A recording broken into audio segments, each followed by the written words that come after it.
Eu quero louvar a Deus pela oportunidade de estar nessa casa, de poder viver esse dia com vocês. Antes de sair hoje do quarto do hotel, podeis assentar, sentem-se. Façam isso glorificando a Deus. Isso, maravilha. Quando eu estava saindo hoje do quarto do hotel para vir para cá, eu me arrumando de um lado, minha mãe de outro. Minha mãe está aqui comigo hoje e ela é a mulher de maior influência sobre a minha vida. Então não tinha ninguém melhor do que Mãe Linda para estar comigo hoje aqui. Glória a Deus. É um dia muito importante para mim. Minhas irmãs estão aqui. Eu tenho amigas que fizeram caravanas, saíram do Rio de Janeiro, de Minas Gerais. Tudo, elas aí. Tudo para celebrarem esse momento, porque a gente sabe que a glória é de Deus, irmãos, mas a alegria é nossa. E não dá para a gente lidar como se fosse coisa comum. Quando você sabe de onde você veio, você não consegue lidar com determinadas coisas como se fosse comum. E era isso que eu ia falar para vocês. Quando eu estava dentro do quarto do hotel para vir para cá, aí eu me arrumando de um lado, minha mãe do outro. Aí minha mãe daqui a pouco começou a dar uma tremedeira nela. Aí ela: Camila, você tem noção? Eu falei: tenho, mas você finge costume. Finge que não tem nada acontecendo, que tá tudo tranquilão, de boa. Faça esse dia como fosse qualquer outro, que é para eu não perder a estribeira, mãe. Porque se deixar eu começo a chorar aqui e não paro de chorar nunca mais. Porque é uma alegria e é uma honra muito grande. Então, esse dia, ele é de verdade muito importante para mim. E eu não queria ficar aqui fazendo o protocolo de... Eu sou muito influente, deixa eu falar uma coisa muito importante para vocês. Porque, na verdade, quando eu fiz a minha primeira live na internet, que eu nunca tinha feito, que eu era bem dinossauro nisso aí, aconteceu tudo de errado. A internet foi-se embora, eu fiquei com um ponto de 4G, acabou a luz, e aí daqui a pouco eu fiquei nervosa, não tinha lé com cré para falar, e eu comecei a falar das minhas fraquezas, e daqui a pouco todo mundo se identificou, porque eu percebi que muito mais do que um sermão bem montado, as pessoas querem ser impactadas pela experiência de transformação que Deus tem provocado na sua vida.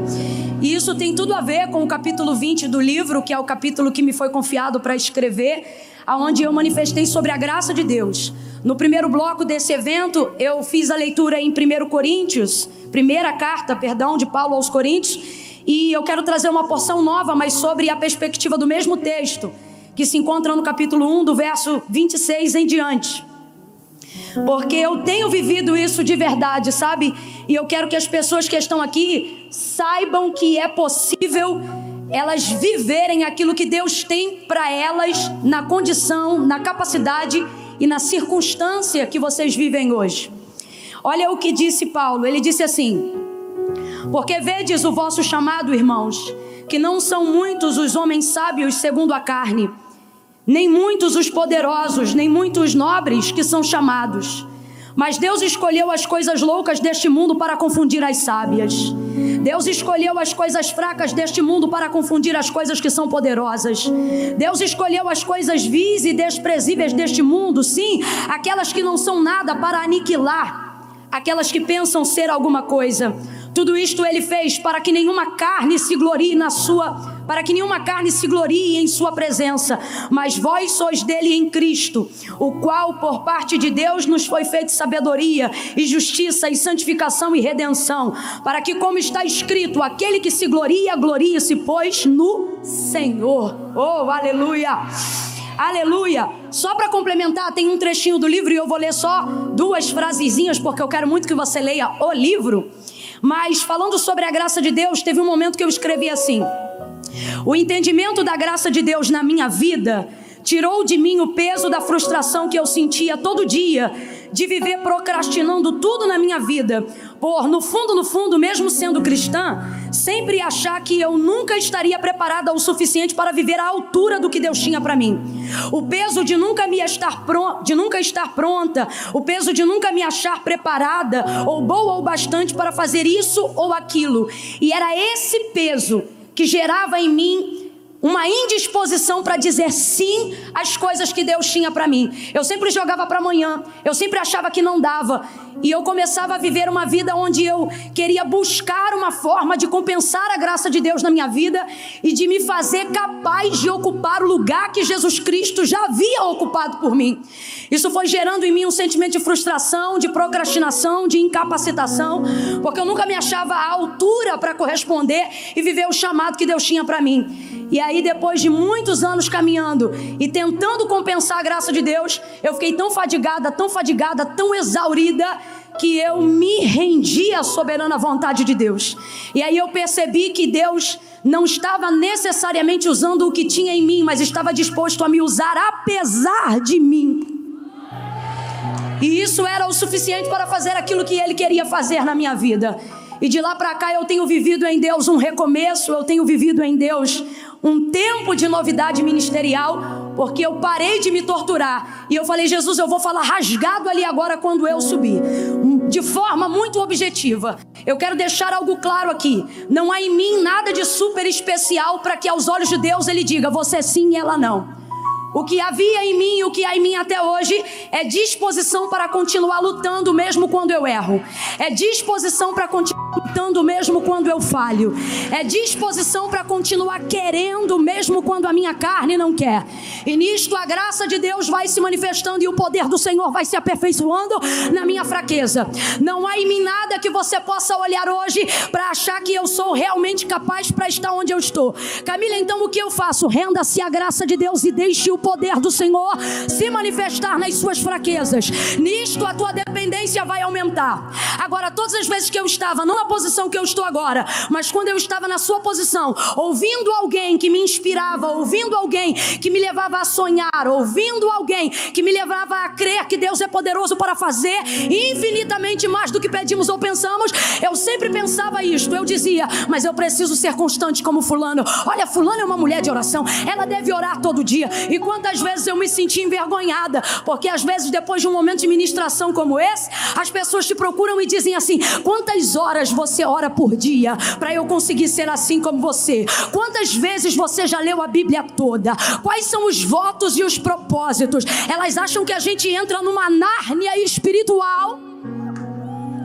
E isso faz a gente ser diferente, quando na verdade, se você observar, o que fazia Paulo ser extremamente qualificado para aquilo que ele foi, não era a consciência do que ele tinha, mas era a consciência de quem ele não era, que dava a ele potencial para alcançar regiões celestiais que nunca antes haviam sido vistas pelo homem. E ao invés dele dizer eu venci, ele dizia: de todos os miseráveis eu sou aquele que me sinto pior.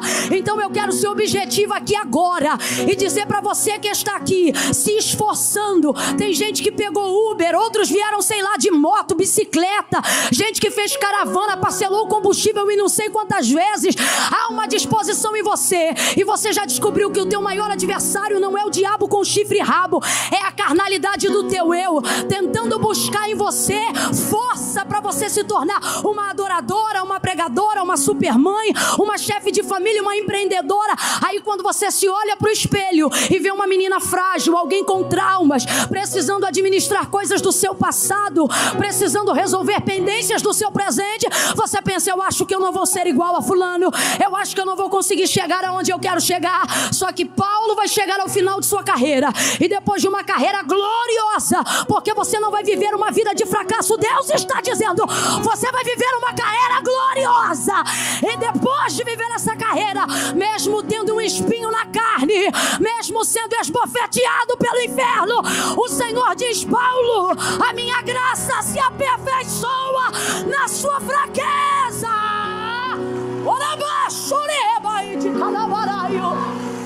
E agora, quando ele escreve no final de sua vida a sua carta a Timóteo, ele diz assim: gente, para tudo e uma pausa para Paulo.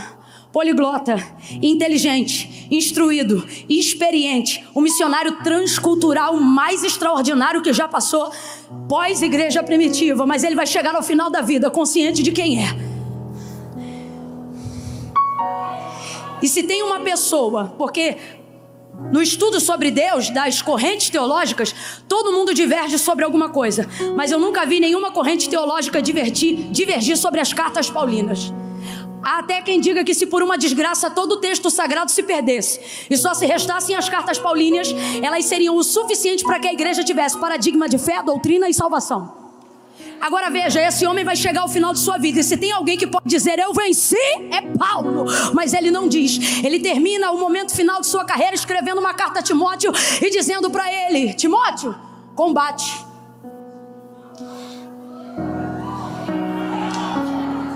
E ele é exemplo do que ele diz. E então ele diz: combati o bom combate. Ele não diz eu venci, gente.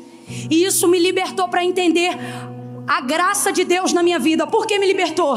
Porque eu pensava assim, eu já descobri que o pior de mim sou eu. Quando você descobre que você se cansa, a gente é bom para expulsar demônio, a gente aguenta terminar jejum, a gente é boa para arrumar casa, a gente dá conta dos filhos, a gente sai cedo para trabalhar, volta, dá conta na cama, aquelas que são casadas, você vai desenrolando a sua vida. Mas quando você dá de frente com você diz, quer saber, eu vou desistir de mim, porque o meu problema não é Deus, meu problema não é meu emprego, meu problema não é meu marido, meu problema não são os meus filhos, meu problema sou eu. Porque você vacila, porque você erra, e aí no final todo mundo quer investir em você, mas você quer abrir mão de você. Você diz, não, eu não consigo. Todo mundo aqui está entendendo o que eu estou falando. Tem gente aqui que já está numa maturidade de fé, que sabe que o problema não é a igreja, o problema não é o pastor, o problema não é o pregador. A pessoa já chegou num nível de fé que ela admite e diz, sou eu, Camila. Aí quando você pensa, quer saber, eu vou desistir de mim, porque Deus tem promessa assim, Deus tem coisas grandes para fazer na minha vida assim, mas eu não vou conseguir me desenrolar porque o meu problema sou eu. Então Deus, a gente chega a dizer assim, não é nada com o Senhor não, tá? O problema sou eu. Aí Paulo vai encerrar agora a carreira de sua vida e ele vai dizer, combati. Quando eu li isso a primeira vez, como um barulho de uma algema caindo no chão, foi o que aconteceu. O Senhor disse assim para mim, ei, pare de ser orgulhosa e vaidosa, de querer terminar todos os dias num nível extraordinário dizendo, eu venci. E Ele está dizendo, a partir de agora, termine os seus dias dizendo, combati.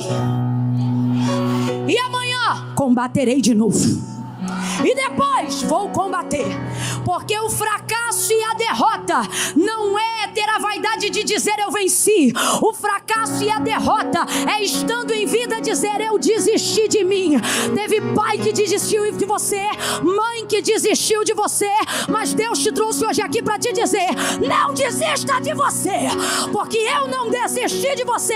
Fica de pé em nome de Jesus.